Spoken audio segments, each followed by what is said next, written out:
Hello, everyone. Cissy, welcome to this podcast of RCM Retainers. I'm so glad to have you here. Oh, thank you for inviting me. I'm super excited about being here.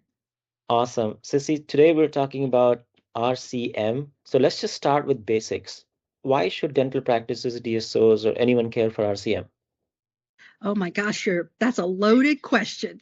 That's like we could spend an hour or two just on that one question, Rajiv. Okay. So here's the thing that I would tell everybody. RCM is RCM operations. It is your operations. It's the moment you advertise for your dental practice to the moment you have closed out the claim for that practice, right? I love So that. anything that relates to that is part of an RCM practice. So no, we don't get involved in marketing and we don't get involved in like the day-to-day operations, but everything that touches it touches RCM. So if we don't market it to the right payer population, we don't schedule the appointment appropriately, we don't collect our money up front, we don't do our treatment plans correctly, we don't charge like we should, we don't bill like we should. All of that's going to impact the bottom line. So when it comes to like EBITDA, right? Cash is what we focus on. We Right. focus on cash, and it doesn't always impact the EBITDA like everybody wants it to, but you need cash to operate. So you got to have RCM, and you have to have a I love it. really good RCM process in place. So I know there has been so many new things that are in the marketplace today to solve this problem. And I'll just for the sake of simplicity, I'll just break it down into insurance verification, claims management, payment posting, credentialing. Talk through what some of the challenges that dental offices, DSOs are facing and what are they doing to solve it today? So let's talk about verification of benefits just start that off. I mean, if we don't have that right correctly, we can't do our treatment plans correctly, right? We can't tell the patient exactly how much they're going to owe or an estimated amount so that they know what they're going to owe, right? Because there's nothing worse than a patient coming in and having dental treatment and then leaving the dental treatment finding out that that dental treatment is now X amount of money and they were not prepared for that, right? So from a verification of benefits, there's your platform, BBK platform, that has, I believe is a step ahead of everybody else. But a lot of people in our dentistry organization, things that I think, if I could just get one thing out to everybody, is that verification of benefits is more than eligibility. Like, you will hear me, if you hear me talk at all anywhere that I'm around or anybody, I will always say VOIB. And people have this glass look over their face. They're like, what is VOIB? It's verification of insurance and benefits. Right. So verification of insurance is eligibility. Every PM system out there has the ability to ping the insurance company and find out if Cissy has Delta Dental of California. That's Right. eligibility. That's just I saying love I that. have it. I have the insurance, right? But benefits, on the other hand, are a completely different story. Benefits is going to be special to that actual plan. And, the PM systems, they're still working on that. They're still trying to get it, but you're going to need an outside tool, or you're going to need a whole team to be doing this. And let's just be honest, from an insurance perspective in dental, it is not easy. It's very convoluted. It's very difficult in some cases. Where you would normally just go out on the website and grab the benefits of a patient, right? Some of our dental programs have that, but other dental programs do not. And so you're talking about, you need AI technology, you need bots, you need the ability to access the payer portals, you need the ability to, and you need time, right? And what dental practices have time to do a service that is not technically revenue generating? because it's busy work. And so from a dental perspective, I look at verification of benefits as, man, if you're not automating that, you don't have a tool in place, if you're not utilizing that, the sophistications out there to do that, to get the actual physical benefits to the patient, then you're losing the game, right? Because you're spending a lot of money and overhead on things that can be automated. I have a big thing about automation tools, Rajiv, is that our teams, the members on our practices, the members in the back offices, the people that are working for us, they are way super smarter than a computer, right? And so they should be doing the hard stuff. They should not be doing the easy stuff that a computer AI bot can do for you. And that's verification of benefits. Like they can go out and get 70% or more of that service, right? The same thing for following up on claims, sending claims, sometimes even reporting. You can get some bots doing that kind of stuff. But my thing is that you should be, the person should be focusing on the hard stuff and let the computer and AI technology do the easy stuff. So Cissy, thanks for unpacking that. One follow-up question on the verification of insurance and benefit is, when you try to work with a clinic or a DSO, they're like, oh, we don't have a problem. We do it just fine, because they have lots of people who are doing lots of busy work and there is no measurement of ROI. So if they Yes. can use the technology to move these people to do more customer care, patient care, and then reduce the grunt work and this tribal knowledge that they have built, how do you work with DSOs or within your practices to convince them to go to either a centralized way or use some of these automated tools? So I'm not going to be, I'm no stranger to that issue. Okay. Every DSO struggles right now. It doesn't matter who you are, struggles with the practice going, I can do that. I don't need an AI technology to do that. I don't need the cost to do that. Here's the thing. The cost to have an employee, a person doing verification of benefits, is 25 to 30% more expensive than it is to have the technology in place. It just is. Plus, you're utilizing somebody who could be utilized in patient care and actually generate money Yes. into the practice instead of having them doing busy work. Now, this is very scary for operators to hear. I am no stranger to this. I mean, I have this same problem within my own organization, right? But at the end of the day, are we here to be efficient and taking care of the business and taking care of the doctors who are partnering in our DSOs? Or are we here to, employ everybody that we possibly can? Now, that may sound mean, but at the end of the day, I want Susie, who is amazing with patient care, who is going to generate more people to come into the practice and get them in the seat, and we taking care of their teeth and taking care of the health of their dental needs. Then I want Susie sitting on the phone waiting for insurance to pick up the phone for 15 to 20 minutes to get one benefit that I have 35 people coming in or 45 people coming in, right? I want Susie to be interacting with patients. I don't want Susie to be interacting with insurance.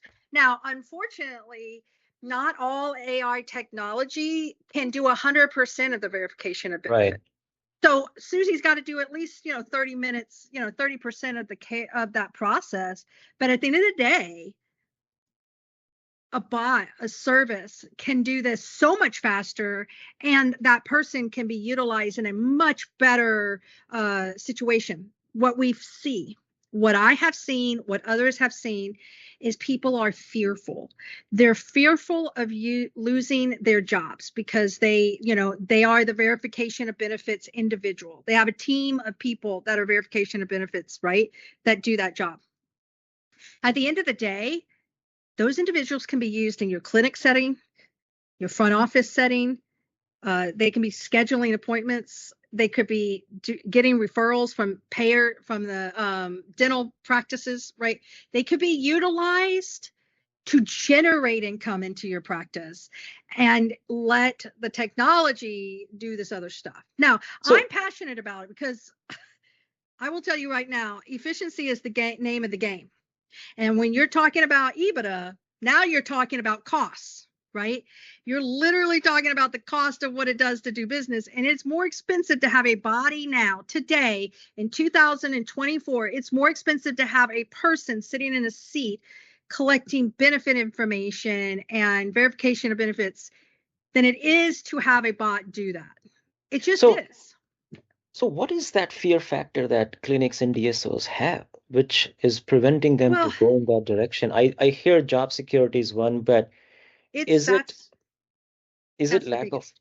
is that one of the main concerns? It's just because It's they sorry for interrupting. Go ahead. yeah, no, go ahead.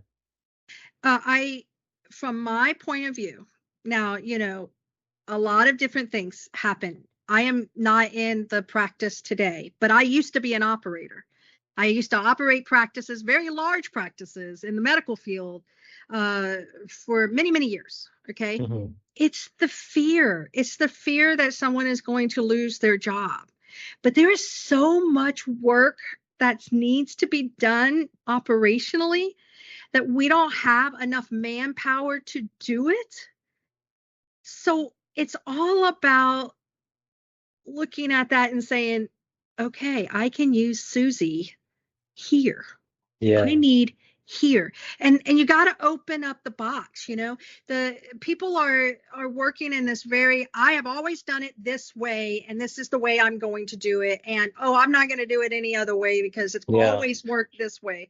Well, in 2024, with insurances changing, with reimbursements changing, with patient reimbursement changing all day long, we can't afford to continue to have people doing mundane tasks in a practice level. We need to utilize those individuals in a income generating levels, right?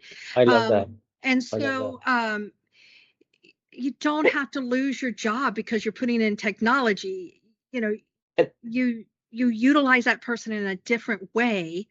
And listen, if they're not used to doing that, most people, I'm not going to say everybody, but most people want to move up in a company. They do. They there you want to go. learn. They want to grow. They want to do these things. You give them the opportunity to do that, they're going to step up and do it. I love that. Talk about how management can make that happen. What is it that they need to do? Because a lot of times management is living in a different planet versus the clinics are, and they're making policies at that grassroots level. And there is Yeah. always a disconnect. It's like, oh, here we go, new tool from management. One of the things that I've seen is the easy option is, oh, let's just send it to companies in India or Philippines or whatever, or Zimbabwe, and let's just try to do, let's move our problem over there. I mean, it's still a problem, right? Yeah. So Yeah. talk about that. So, first of all, the entire management team needs to be on the same page, right? It can't, one of the pitfalls that I have run into, just me personally, I mean, I'll just talk about what's happened with me. Personally, I know these things can work and I know how the operations should work, right? Um, and so the communication has to be really, really good. And you have to get the operations team on board, right? They have to see it work. They have to do it. Because the reality is, if the operation leadership doesn't want to do it, it doesn't matter what you do, Agree. they're not going to do it. Yeah, They don't care. They're not going right. to do it. They don't want to do it. They're just not going to do it, right? At the end of the day, they're just not going to do it. And if they're not going to do it, then the practice suffers, right? Now, if you had the operations team on board and they're like, I want to do it, then it's the communication and trialing it, what I call, piloting it with some of your really good practices that are going to talk about it, that are really excited. Okay. And when they're really excited and they start talking to the other practices within the organization about how much more efficient they are, then that's when it starts rolling, right? Yeah. The only time I would tell any organization to push something out without having a strategic plan of rollout is if you're really cash deprived. Like, you got to get some money in the door. You need to get it done now, right now. It needs to get done. And so you really need to push it out. and and you have to just do it because it's the survival of the organization, right? But Of if the course. organization is doing well and you're improving and you're making it more efficient, which is what the goal is to be, right? More efficient, then it's all about communication, getting everybody on board, and then pushing out the tool. I can tell you that I have been successful at that with many times. I can tell you I have not been successful with that and sometimes, right? Yep. Because we're not always successful as revenue cycle leaders. We see the problem, we know how to fix the problem, but sometimes we're not as successful as getting it out there to get everybody to win and do Oh, it, I hear right? you. So it's the hardest job at an RCM operator. And maybe that's the reason why I am in operations from an RCM perspective, is because it's so challenging to get everybody on board and do it. But at the end of the day, sometimes as an operator from a rev cycle perspective, you can provide people the tools, the education, the abilities, the opportunities. But at the end of the day, if the practice or the doctor or the operations team says, I don't want to do it, then you just I go, okay, and you just have to move on. And so, but at the, but when it comes up about, well, my revenue's not coming in, and I'll go, well, here's a told tool you that will so. help you with that, so. Uh, no, that's thanks for unpacking that. Let's just quickly pivot to my last question, which is we work with a lot of practices, and we see a lot of high amount of rejections and denials. Going back to the verification of insurance and benefit, how closely is it tied to that? Or what are some remedies that DSOs, dental offices could adopt to actually reduce that? Well, I would tell you right now, most DSOs, I'm not going to say all of them because some of them have some good tools in place and they're starting to use them and they're doing that. And that's a pretty amazing thing. But in general, if you were to ask any DSO at this point in time today and ask them what their denial rate is on X, they will probably have a look of like glass over their face because they don't know how to pull the data for that, right? Right. They don't know how to do it. The PM systems don't have the ability to post the denial codes. I say that from a general perspective because Right. I have talked to a lot of PM systems because I've worked with a lot of them within the organization that I'm currently at. And I said, please have an option to post the denial codes so that we can pull the reports, right? I would say that the top systems that I've been working with are working on getting that in place. And that's going to be a game changer. Like Yeah. that's going to be the changer because from a rev cycle perspective, I can just throw numbers at the operations team and say, well, you got a 52% denial rate for eligibility. So you might want to put in something, right? You got a 22% denial rate for you know, uh, no expired insurance, right? You'd be like, that's an easy thing to fix, and you get paid, right? So the thing today is the data's got to come in with those CART codes. Okay, so maybe people don't know what that CART means, but these are your standard denial and reason codes, right? There are organizations that say a non-covered service is a denial. So let me do something that you probably weren't expecting me to do, but let me do something. I want to explain something to everybody. So operators, leaders, people that are watching that are not in rev cycle understand this. Not all reason codes are denial codes. Okay. So a non-covered code is a reason code that tells you as a provider, this is the patient's responsibility. And if we had done our verification of benefits and our insurance, right, we would have known that code is non-covered. And guess what we would have done at the beginning before services were rendered? We would have collected that money, right?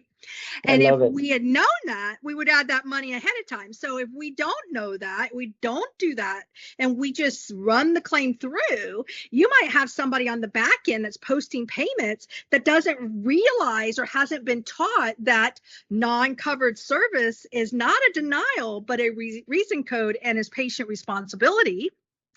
And they might be writing that off. and they shouldn't be writing that off. Yeah, They I should be love it. turning that over to the patient, right? And then we run into the No Surprises Act when it comes to, non-covers and frequencies, so that people are not surprised about their codes. We could do a whole nother podcast on no surprise, and I could do that. I'd love to talk about that, because I No, think in this dentistry, people are like, oh, that doesn't apply to me. It 100% applies to you. this But is golden nuggets. it's important that people understand how to use those denial codes and how to use those reason codes, because there are platforms right now that put all the reason codes for not being paid on a claim as a denial. And then they'll say, hey, you got like 3,000 denials. That's Within the huge loss. company's like, oh my God, we had 3,000. They freak out. And then, and then I look at it and go, well, your denial rate's only like 0.1%, Yeah, industry standards non-covered. 0.4. So you're really No, doing really good. And 3,000 is not the number, because they're putting 75% of that, or 98% of that is reason codes, So it's super important for operators to understand the CART codes and what they mean, why we should be doing the things on the front end and not on the back end, those kinds of things. I love it, Sissy. We're gonna go to rapid fire. Oh, Uh, no. any books you're reading that you recommend for audience? Oh, well, I have been reading quite a few. I have, like, literally, they're stacked up. I can't remember the names of them, but there's That's cool. one thing that I'm reading that says what to do in the first 90 days. Ooh, And it's a pretty great book. It's I mean, I've been, working for a long time, and I have my thing about what I do in the first 90 days if I join a new company, or I start something new or whatever. But what I'm finding at is that this book is really not about going somewhere new. It's about, if you want to do something new in the first 90 days, what are you going to do? I So, love I it. mean, we are in November, right? We're about to start a new month, a new quarter in January. I will send you, or we can post this on the podcast, this book, but you can apply. What do I do in the first 90 days, that first quarter? And there are some pretty good I love that. principles about what to do. And I'll tell you, sometimes I read things and I go, why didn't I read this, like, I don't know, 15 years ago? Well, it wasn't around 15 years ago. But that being said, pretty good book, pretty great book. And you can utilize it every 90 days. So Awesome. Two more quick questions. Any favorite apps on your phone you can't live without? YouTube. All right, same here, by the way. Any movies or shows that you're watching that we should also watch? Whale. I watch love a, that. I I watch love a it. lot of shows, but I would tell you the show I'm watching right now is Matlock Oh, and I The haven't seen that. Lioness. So Okay, they're both on uh, Paramount Plus. Super awesome. good, super good. Not the old Matlock, the new Matlock. So Well, Sissy, this has been a wonderful time here. Thank you so much for being on this yeah. podcast. Well, thank you for inviting me. I appreciate being on it. Awesome. Thank you so much. Look forward to this. Yeah, I look forward to it. Thank you. I appreciate it.